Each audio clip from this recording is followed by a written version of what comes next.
কুরবানির পশুর জন্য, কুরবানির জন্য যে পশুগুলা নির্ধারণ করা হয়েছে এগুলার বয়স সীমা কেমন হতে হবে? কথা কি বুঝতে পারতেছেন? আসেন, বড় যে তিনটা পশু, উট, মহিষ, গরু, একটা উট কুরবানি করতে হলে মিনিমাম কমপক্ষে 5 বছর হতে হবে। কয় বছর? উটের বয়স হতে হবে কয় বছর? 5 বছর। 5 বছরের একদিন যদি কম হয় আর ওই উট কুরবানি করা হয়, কুরবানি কবুল হবে না। এরপরে আসে মহিষ। এরপরে কি? মহিষ। মহিষের 2 বছর হওয়া লাগবে। কয় বছর? 2 বছর হতে হবে। গরু 2 বছর হতে হবে। এবার আসেন, গরু আর মহিষ এগুলার বয়স নির্ধারণ কিভাবে করবেন?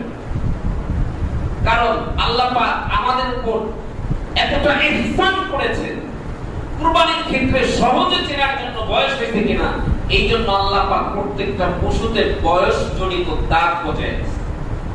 কথা ঠিক না ঠিক? বয়স জনিত দাগ আছে না গরুর? আছে না মহিষের? আছে না উটের? আছে না? আছে। এখন উট মহিষ এই দুইটা যদি 2 বছর পূর্ণ হয় এদের সাক্ষী স্বরূপ 2টা দাগ গজায়। কয়টা দাগ গজায়? 2টা দাগ গজায়, এই 2টা হলো সাক্ষী যে বয়স হয়েছে। এজন্য কুরবানির পশু কিনতে যায় দাগ গজাইছে কিনা এটা দেখে নিশ্চিত হয়ে তারপর পশু কিনবেন।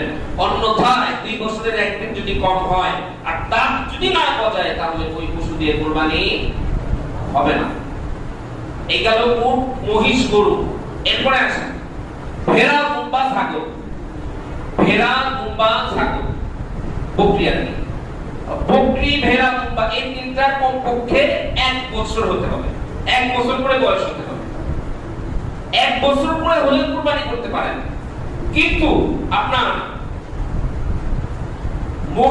আপনার ভেড়া এবং দুম্বার ক্ষেত্রে হাদিসের মধ্যে পাওয়া যায়, ভেড়া এবং দুম্বার ক্ষেত্রে ভেড়া এবং দুম্বা যদি 6 মাস বয়সে দেখতে যদি 1 বছরের ভেড়া অথবা দুম্বার মতো দেখা যায় তাহলে 6 মাসে ভেড়া এবং দুম্বাটা কুরবানি করতে পারবেন।